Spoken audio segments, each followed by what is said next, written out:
کوئی بندہ امامت کراتا ہے تو اس میں ان 8 شرائط کا پایا جانا ضروری ہے۔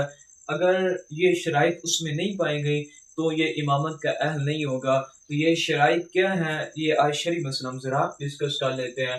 تو سب سے پہلے جو شرط ہے وہ یہ ہے امامت کرانے کے لیے کہ اگر کوئی بندہ امامت کرا رہا ہے تو اس کا مسلمان ہونا لازمی ہے۔ یعنی اگر وہ کافر ہوگا، سکھ ہوگا، عیسائی ہوگا تو وہ امامت کرا نہیں سکتا، مسلمان ہونا اس کے لیے ضروری ہے۔ اور جو دوسری شرط ہے وہ یہ ہے کہ اس کا عاقل ہونا یہ ضروری ہے۔ مجنون، دیوانہ، پاگل اس پہ امامت ضروری نہیں ہے، یہ امامت کا اہل نہیں ہے، یہ امامت نہیں کرا سکتا ہے۔ اس کے لیے عاقل ہونا، اس کے اتنا پتہ ہو کہ میں کیا کر رہا ہوں تو یہ پھر امامت کرا سکتا ہے۔ اور تیسری شرط یہ ہے کہ اس کا بالغ ہونا ضروری ہے، یعنی اگر نابالغ ہوگا تو اس کی امامت جائز نہیں ہے۔ آگے مصلی پہ امام جو وہ نابالغ ہے، پیچھے مقتدی جو ہے وہ بھی نابالغ ہیں، بچے کھڑے ہیں تو ان میں کوئی ایشو نہیں ہے۔ لیکن اگر جو امام ہے وہ نابالغ ہے لیکن پیچھے مقتدی جو ہے وہ بالغ کھڑے ہیں، تو ان مقتدی جو ہیں ان کا امام نابالغ ہے، وہ بالغ ہے، تو ان مقتدیوں کی نماز نہیں ہوگی، انہیں دوبارہ نماز پڑھنی پڑے گی۔ تو امامت کی تیسری شرط یہ ہے، اس کے اہل ہونے کے لیے یہ ہے کہ یہ نابالغ نہ ہو۔ اور چوتھی جو شرط ہے وہ یہ ہے کہ اس کا مرد ہونا ضروری ہے، عورت پہ امامت ضروری نہیں ہے، مرد امامت کرائے گا۔ اور پانچویں جو شرط ہے وہ یہ ہے کہ صحیح ہو قراءت، یعنی اس قراءت یہ صحیح کرنے والا ہو، اس کے قراءت میں کوئی غلطی نہ ہو، یہ نہ کہے کہ لفظ تو الحمد لیکن یہ الحمد پڑھے تو یہ قراءت درست نہیں ہوگی۔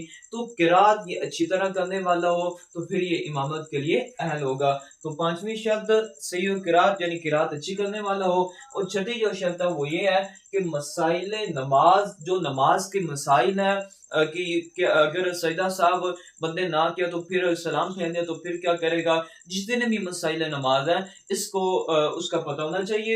اور دوسری چیز ہے کہ طہارت کا یہ عالم ہو، یعنی اس کو پتہ ہو کہ استنجا کس طرح کرتے ہیں، طہارت اگر بندہ ناپاک ہو جاتا تو غسل کس طرح کرتے ہیں، وضو کس طرح کرتے ہیں، یہ اس امامت کرانے والے کو یہ پتہ ہونا چاہیے۔ اور جو ساتویں شرط ہے وہ یہ ہے کہ شرعی عذر اسے کوئی نہ ہو، یعنی شرعی عذر سے مراد اگر اسے بار بار ری آتی ہو تو پھر بھی یہ امامت کے اہل نہیں ہے، یہ ایک شرعی عذر ہے۔ تو دوسرا اسے بار بار قطرے آتے ہوں تو پھر بھی یہ امامت کا اہل نہیں، یہ نماز پڑھ سکتا ہے، وہ اس کا ایک علیحدہ طریقہ ہے، لیکن یہ امام نہیں مان سکتا، یہ امامت نہیں کر سکتا۔ اس سے ری آتی ہو تو پھر بھی یہ امامت نہیں کر سکتا، اور اس سے قطرے آتے ہو زیادہ تو پھر بھی یہ امامت نہیں کر سکتا۔ اور آٹھویں جو شرط ہے وہ یہ ہے کہ یہ اعلانیہ گناہ نہ کرنے والا ہو، یعنی سب لوگوں کو پتہ ہے کہ یہ گناہ گار ہے، یہ فلاں کرتا ہے، یہ ڈکیٹی کرتا ہے، یہ چوری کرتا ہے، لیکن صبح کہ یہ مصلی پہ کھڑا ہو جاتا ہے تو پھر اس بندے کے لیے امامت ضروری نہیں ہے۔